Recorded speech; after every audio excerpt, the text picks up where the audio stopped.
O sigui... Bueno, a veure, si ens atenem a lo físic, el Sancho Panza sóc jo. I el Quixote per lo físic, sí. I per l'edat també ens semblem als Rolling Stones, com jo deia l'altre dia a un amic, pues deia, però no pareu de fer presentacions. I diu, sí, ens semblem als Rolling Stones, perquè som vells i perquè anem fent bolos, però no perquè cantem bé, ni en la dutxa.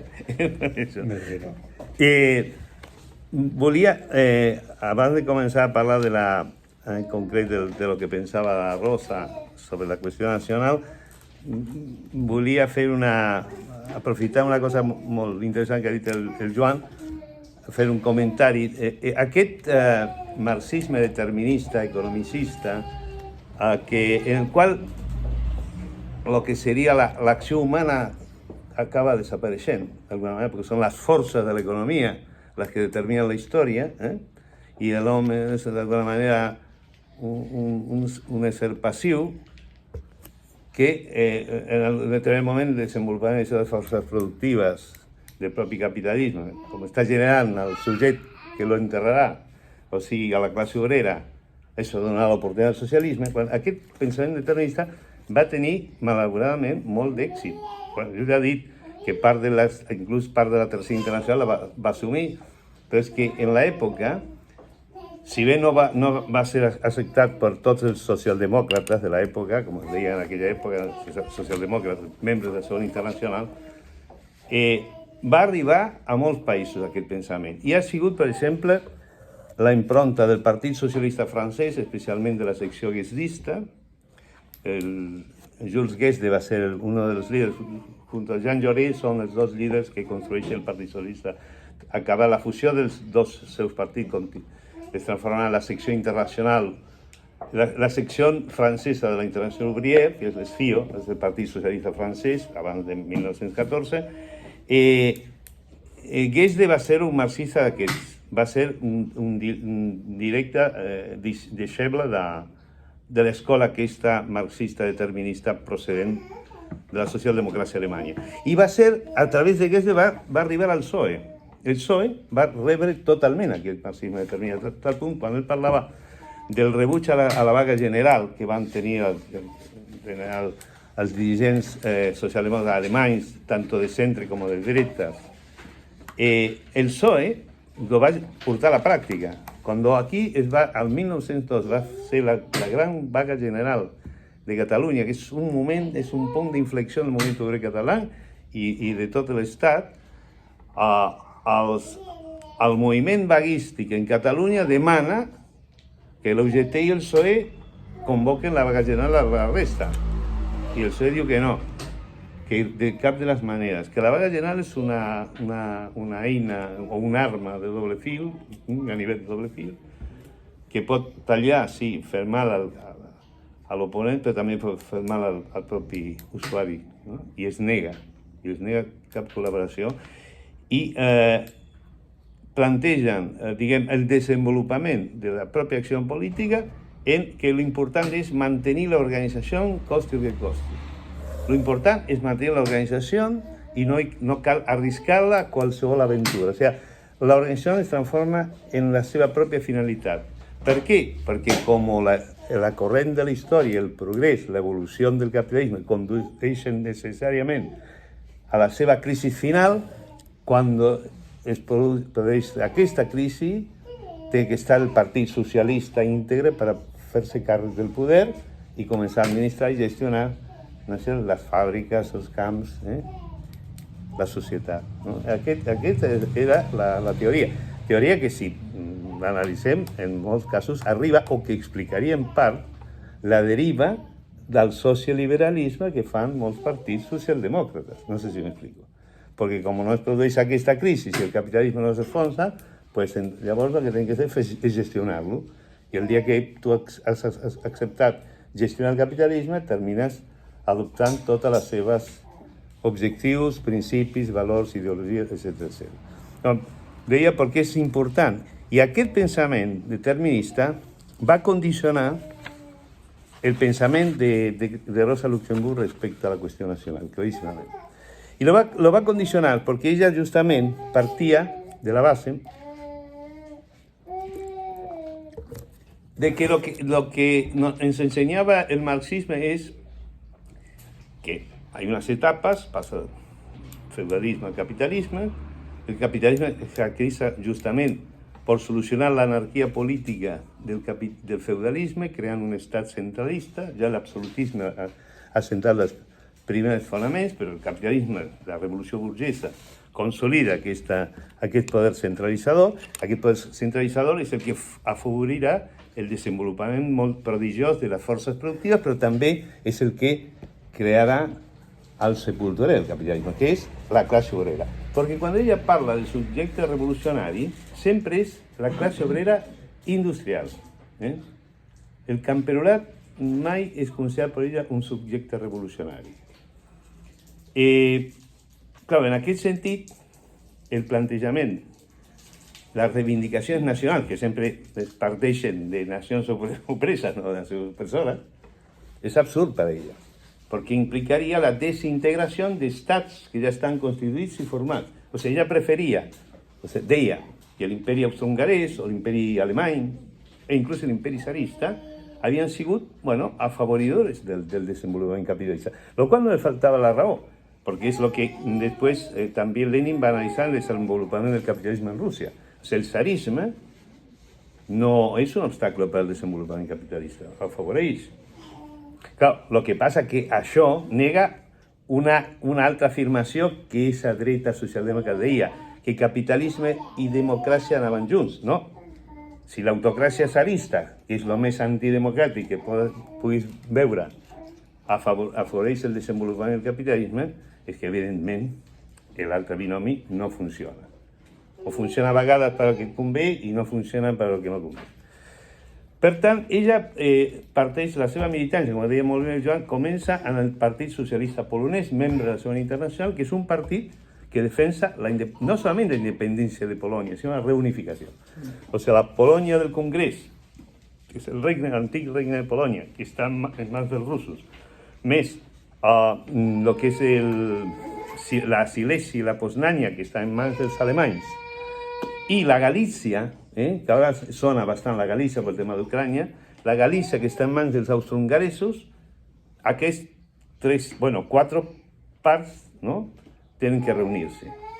Inclús ells pensaven, també una part de Lituània, i transformar-se en una Polònia, recuperar la Polònia independent abans de la repartició entre els tres imperis.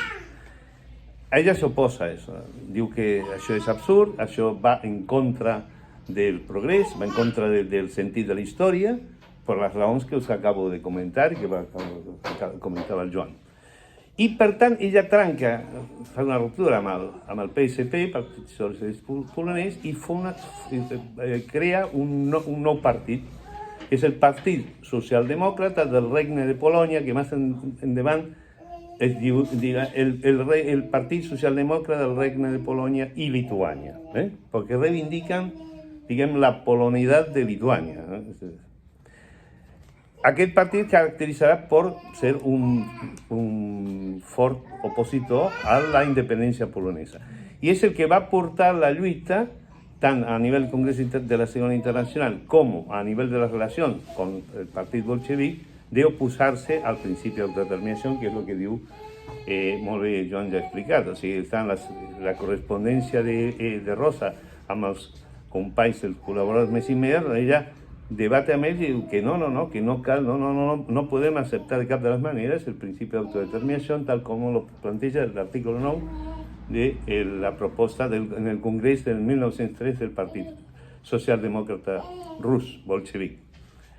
Però sí reivindicava l'autonomia. O sigui, l'autodeterminació dels pobles no, però l'autonomia del partit respecte al partit bolxevic, sí. En 1905 es produeix una modificació de su línia de pensament, queda molt impactada respecte a la revolució russa, perquè és la primera revolució russa. La revolució russa, la primera no és la de febrer del 17, és la revolució de 1905, del gener de 1905. ella participa en Polonia. En Polonia hay una actividad muy importante y la historiografía actual plantea cómo el movimiento obrero y la clase obrera polonesa participan en esta revolución. Después os comentaré cuestiones sobre obras actuales sobre aquesta cuestión sobre si els obrers tenen o no tenen pàtria, no? Respecte al tema polonès. Cambia en cuanto a la concepción del papel del partido, el papel del sindicato, el movimiento, la importancia del movimiento de masas. Ahí es cuando ella plantea, ¿no?, el valor de la vaga de masas, que en aquel momento era, bueno, era palabra prohibida, ¿no?, porque era un principio casi anarquista en el sí de la dirección de la socialdemocracia. Y cuando yo digo la socialdemocracia alemana, es decir, toda la socialdemocracia, porque la socialdemocracia alemana era como el Vaticano, digamos. Era como el Vaticano, que era el Vaticano del movimiento obrero socialdemócrata, a tal punto que la escuela de quadres era el lloc donde dirigents y militantes de muchos países anaban a formarse. Publicar en Die Neue Zeit, que era del Nuevo Tiempo, la revista teórica, era un honor y una cosa importantísima de proyección intelectual dentro del ámbito del movimiento obrero. Bueno, la palabra vaga de masas era equivalente a vaga general, equivalente a planteamiento anarquista. Ahí ella realmente se enfrenta a la dirección tradicional, a la dirección incluso al que era su maestre, que era Karl Kautsky, y evidentemente és un moment de ruptura, és un moment d'inflexió en el seu pensament i molt positiu, al punt que aquest llibre, Vaga de Masses, Partit i Sindicat, continua sent avui en dia un clàssic, que és un llibre important de llegir por las sugerencias, la importancia que le dona a la dinámica de masa, la dinámica, o sea, el movimiento desde el baix, ¿no? Pero, si ve que aquest valor, no modifica su pensamiento respecto a la cuestión nacional. Sin tener en cuenta que en la Revolución de 1905 no solamente es una gran eclosión obrera industrial, en San Petersburgo, que es el primer soviet, ¿no?, sino que también es una gran movilización camperola y una gran movilización nacional de todas las reivindicaciones nacionales de los pueblos opresos dentro del imperio zarista, porque si había una cárcel de pueblos era el imperio zarista, como lo era el imperio austrohongarés y como en algunos aspectos también era el imperio alemán.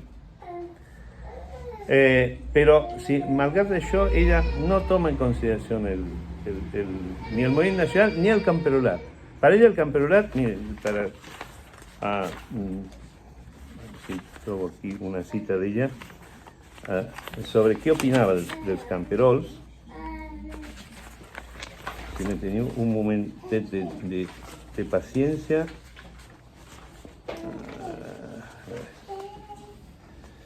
Sí, aquí está.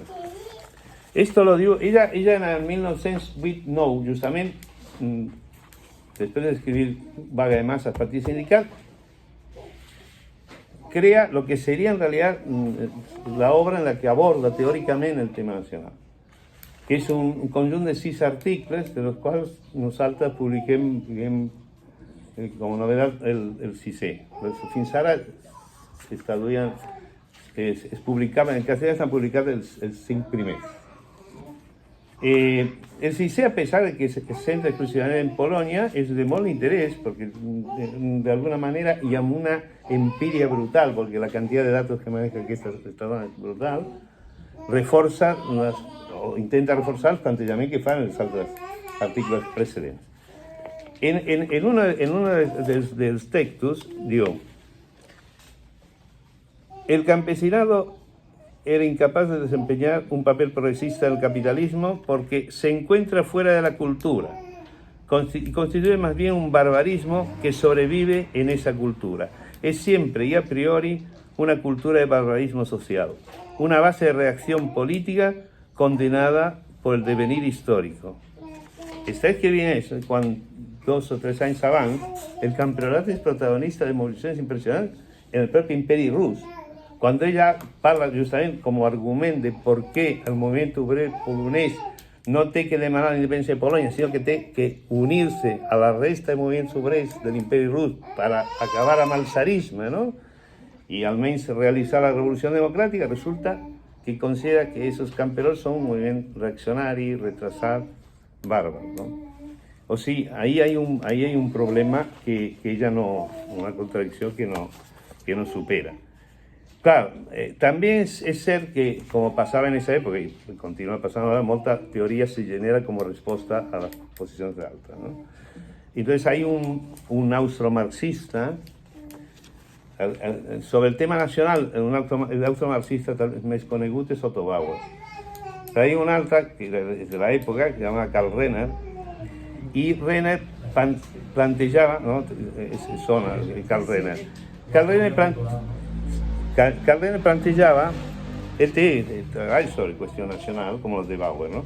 I Renner plantejava que el campesinado era el depositari de la condició nacional. Clar, al davant d'això, la Rosa això no podia acceptar de ninguna manera que ninguna classe, i és una classe destinada per ella a desaparèixer, perquè quan també veus, i no és solament d'ella, sinó d'altres pensadors socialdemòcrates de l'època, qual és el projecte des del punt de vista socialista, revolucionari, de la reorganització del camp. Bueno, es trasladar la indústria al camp. La gran indústria, producte del desenvolupament capitalista, les fàbriques Putilo, la Krupp, al camp. La gran empresa, la gran col·lectivització agrària, que després va ser producte d'un desastre durant l'estalinisme, no sé si m'explico. Ese es el projecte que tenia.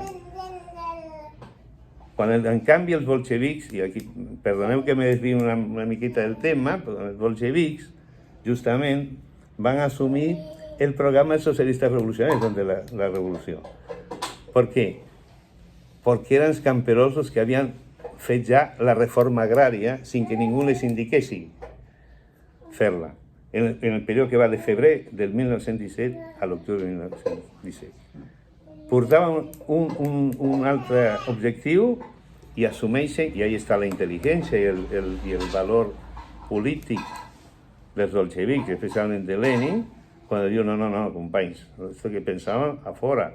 Els camperols ja han fet el repart de la terra, ja han organitzat ells els seus propis comitès agraris, pues, que era el programa dels socialistes revolucionaris, que els socialistes revolucionaris no estan disposats a complir. Això és el que ha de ser. O sigui, hay un problema que de cualquier manera, el otro día parlava en otra presentación, pues jo massa sobre el llibre no vull parlar. M'agradaria, ja, el Joan ha fet tota una síntesi i volem que ho llegeixi. I no volem fer spoiler. No tenim cap interès econòmic, sinó que ens interessa, sí, perquè no som els autors, però no som els amos de l'editorial, ni molt menys, som companys de l'editorial. No, però sí fer reflexions i entre tots després en el debat i el que sigui. Clar, a veure, som crítics com Rosa, som crítics com el seu plantejament de la qüestió nacional, però també tenim que pensar en qué món sorgeix Rosa, ¿no? ¿Cómo piensan? Porque hay molts que pensan com ella i són la minoria els que no pensen com ella. Justament els pares, diguem, del materialisme històric, no? Pertanyen a la minoria, però la majoria està absolutament convertit a aquest marxisme determinista. Per què? Clar, si fem un esforç d'empatia i intentem fer el viatge en el temps que implica l'empatia, o sigui, situar-nos al segle XIX, al final del segle XIX, estem veient una civilització des d'un criteri molt eurocèntrico, o hemisferio norte-cèntrico, perquè també estan els Estats Units i Canadà, i veiem els avanços tecnològics, els avanços en la ciència, no? en la biologia, las exposicions universals, que no són casuals, les exposicions universals són un homenatge que la pròpia burguesia emprendedora està fent a ella mateixa. El puente aquel, el que atraviesa el Firth del Forth, aquel pont, jo no sé si heu vist el 39 escalons de Hitchcock, aquella, bueno, hay un moment, una escena de la película que passa el tren, arriba a través d'un pont larguíssim de ferro, ¿no? Que atraviesa en Escocia un fiordo. La Torre Eiffel, la maquinària, l'electricitat. Clar, tot això és deslumbrant. Tot això és deslumbrant i és això de l'aprenent de Groucho, no? És dir, l'ésser humà ha sigut capaç de desatar unes forces naturals, una productivitat del treball, una riquesa, que cal distribuir-la, però una riquesa que és impressionant. ¿No? De alguna manera, el manifest comunista refleja una part d'aquesta meravella, aquest deslumbrament, no? Que ofereix la civilització del capitalisme. El que passa que Marx i Engels són capaços de reflexionar i modificar tot aquest pensament. I Rosa, com molts dels seus companys, se ve en certs aspectes atrapada. I un aspecte del que no pot sortir és el que condueix a negar sistemàticament el tema del dret d'autodeterminació. Ella qüestiona el dret d'autodeterminació junt a altres principis. Joan ja l'ha comentat, però jo el citaré. Ella diu, en un moment, esto forma parte, es un parágrafo que os leeré de esos 6 artículos sobre la cuestión nacional. Digo, el materialismo dialéctico, que es la base del socialismo científico, ha desterrado definitivamente de su vocabulario este tipo de fórmulas eternas. Ahora os diré qué son esas fórmulas eternas. Porque la dialéctica histórica ha demostrado que no existen verdades eternas ni derechos eternos. En palabras de Engels, lo que es bueno aquí y ahora es malo en otro sitio y viceversa. Es decir, lo que es justo y razonable en determinadas circunstancias se convierte en injusto y absurdo en otras. Eso viene determinado solo por las condiciones sociales materiales en una época histórica dada. Partiendo de esta base, el socialismo científico ha revisado todo el conjunto de clichés democráticos y metafísicas ideológicas heredado de la burguesía.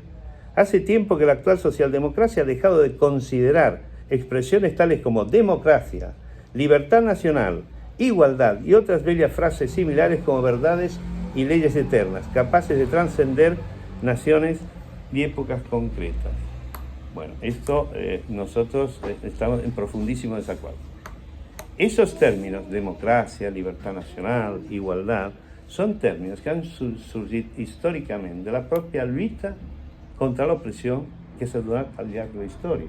Es producto de la experiencia y de la experiencia reflexionada que porta a transformar aquellos valores en la orientación de las luchas que seguirán.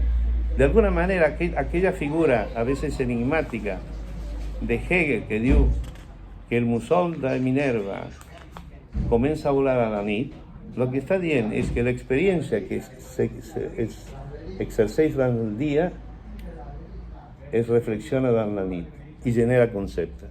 I aquests conceptes són la praxis. Per això nosaltres preferim parlar, en lloc de com ho feien ells, de socialisme científic, de que el marxisme és la filosofia de la praxis. Per tant, aquests termes, llibertat, democràcia, igualtat, són producte de les lluites que les classes oprimides han desenvolupat al llarg de la història. És producte de la pròpia lluita de classes. I són valors perquè no solament van repetint-se en totes les lluites, en totes les fases històriques, sinó que a més són valors universals. Són valors universals. Com diu el propi Marx en un moment, la carta... És la carta Samuelson. És una carta que escriu un amic, ara no recordo, mencionant a la Comuna de París. Ell diu, la Comuna de París, després de la Comuna, no? Després del genocidi clàssic, que és la repressió de la Comuna, diu, la Comuna s'ha transformat en un símbol universal per a la classe obrera. De la mateixa manera, com deia molt bé Joan, quan Marx diu un poble que oprimeix altre poble, no? Està forçant les seves cadenes i lo repeteix tantes vegades. És perquè l'està observant en diferents situacions, en diferents circumstàncies. I perquè veu que tot això són referències i són senyals de la pròpia lluita emancipadora. Són valors universals. Entonces no és cert. El problema, nosotros diem a la inversa. El tema és no dir que democràcia, llibertat, igualtat, llibertat nacional son conceptos metafísicos absurdos que están volando en el aire, como decía Platón, no las ideas que estaban ahí volando por el aire, que no los agafaba, sino plantearnos que el capitalismo es incapaz, o sea, o que bloqueja la realització efectiva d'aquestes idees de democràcia, d'igualtat i de llibertat nacional. Ese es el problema. El problema no son esas palabras.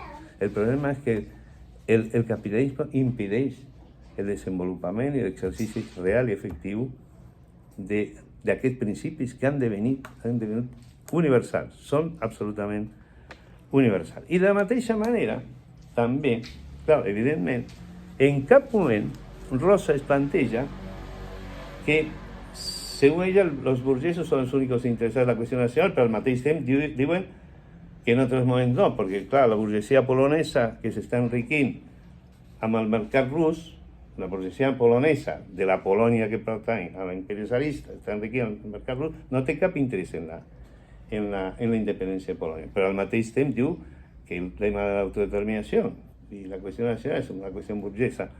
Ella mai se planteja que també als obrers li pot estar preocupant la qüestió nacional, perquè pot estar preocupant l'opressió que exerceix l'imperi rus, cert? Perquè l'imperi rus, a veure, els burgesos estan enriquint-se amb el mercat rus, però l'imperi està utilitzant moltes vegades els propis impostos aduaners para bloquejar a la burguesía polonesa cuando le interesa. Cada vegada que hay una insinuación de una rebelión, el imperio rus eleva las tasas de aduana internas y perjudica la industria polonesa. Eso lo reflecteix ella en la mateixa tesis doctoral, el desenvolupament industrial en Polonia, lo diu clarament.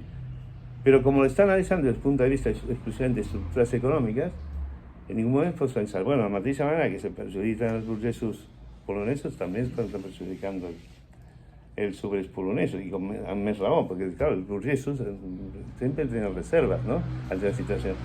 Pero si aquí están elevando las tarifas aduaneras y no pueden exportar a la resta de Rusia els productes, porque tienen una industria textil bastante potente, especialmente centrada en Cracovia. Ahí, ¿eso qué implica? Implica atur, implica reducción de salarios, implica problemas para la clase obrera. A la clase obrera le puede interesar el problema de su situación como clase nacional respecto al imperio ruso. Mai se lo plantea. Y lo interesante del caso es que la historiografía actual està ja plantejant que el tema nacional preocupava als obrers polonesos molt més de lo que pensem. Desgraciadament, ella va dir dos coses i va equivocar profundament. Una va dir que després de la Primera Guerra Mundial no hauria mai més guerres nacionals. Pues la major part dels moviments revolucionaris del segle XX són també lluites nacionals, incluida la propia Revolución Rusa, que tiene que luchar contra la invasión de 20 potencias extranjeras, aparte de los ejércitos blancos. Pero la Revolución Chinesa, contra el invasor japonés y después contra al Chiang Kai-shek, apoyado por el norteamericano. La Revolución Vietnamita es una lucha social y nacional al mateix temps. La Revolución Cubana, Cuba era una colonia informal dels Estats Units, el prostíbulo d'Amèrica, és una revolució social i nacional. O sigui que ahí també s'equivoca. Y respecto al tema de Polonia, se equivoca porque ella diu mai se separaran Rusia de Polonia. Pues acaba la Primera Guerra Mundial y independencia de Polonia al canto. Y lo més greu és que la capitalitza la dreta. Perquè, clar, aquell partit que ella havia format i que s'oposava a la independència de Polònia, jo no dic, a veure, no voldria que confondís, ella no és responsable de lo que va passar en aquest sentit en Polònia. Simplemente, el partit que ella encapçalava en Polònia, el Partit Socialdemòcrata, el Regne de Polònia i Lituània, que s'oposava a la independència, es va unir en 1906 amb una fracció del Partit Socialista Polonès, es diu la fracció esquerrana o levica en polonès, que es va separar, o sigui, el Partit Social, el PSP, el Partit Socialista Polonès, va a dividir en dos parts. Una part dreta, que en un plantejament molt militarista va ser encapçalada per Pilsudski, que després va ser el dictador de Polònia. I una part esquerra que es va unir amb el Partit de la Rosa Luxemburg.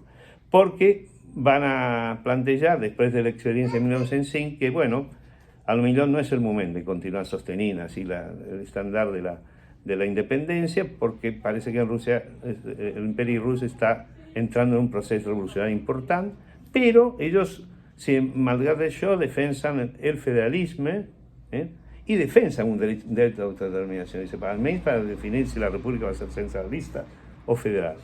Però és que Rosa ni tan sols accepta el federalisme, diu que el federalisme és anarquisant. Y acabo esta complementariedad de lo que dijo Joan, plantear un solo ejemplo respecto de lo que va a pasar en Polonia. En la mitología política polaca actual, amb el partit subreaccionari que governa Polònia, parla moltes vegades del miracle del Vístula. Què és el miracle del Vístula?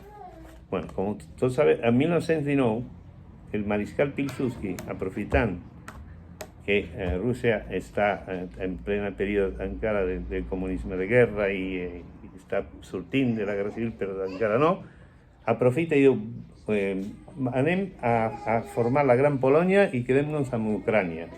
I invadeix Bielorússia. Clar.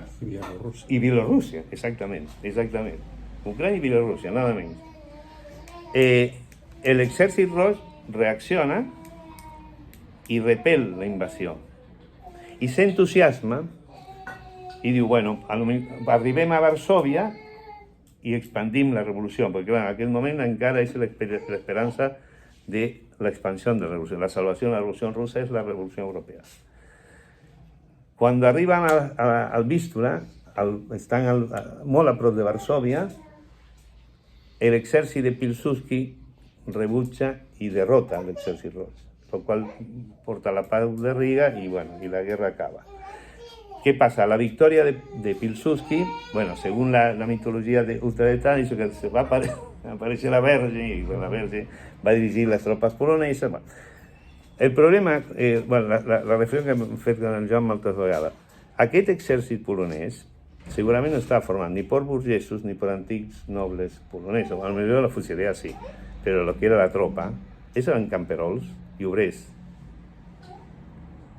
Què hauria passat si el plantejament de l'autodeterminació i la qüestió nacional sigui assumida per aquells socialdemòcrates que la rebutjaven? No sé si m'explico. ¿Cuántos estarían donant suport al mariscal Pilsudski? No sé si me explico. Lo que pasa que, bueno, eso es un contrafàctic y sabien que el contrafàctic no serveix per res perquè no poden comprovar, no?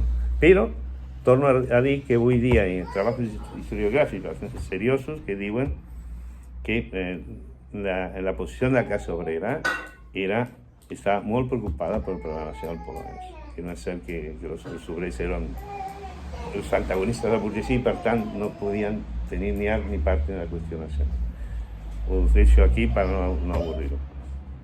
Moltes gràcies per l'atenció.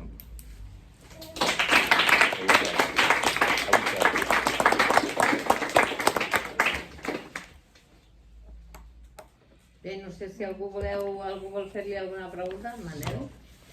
Jo disparo jo. Vinga, dispara.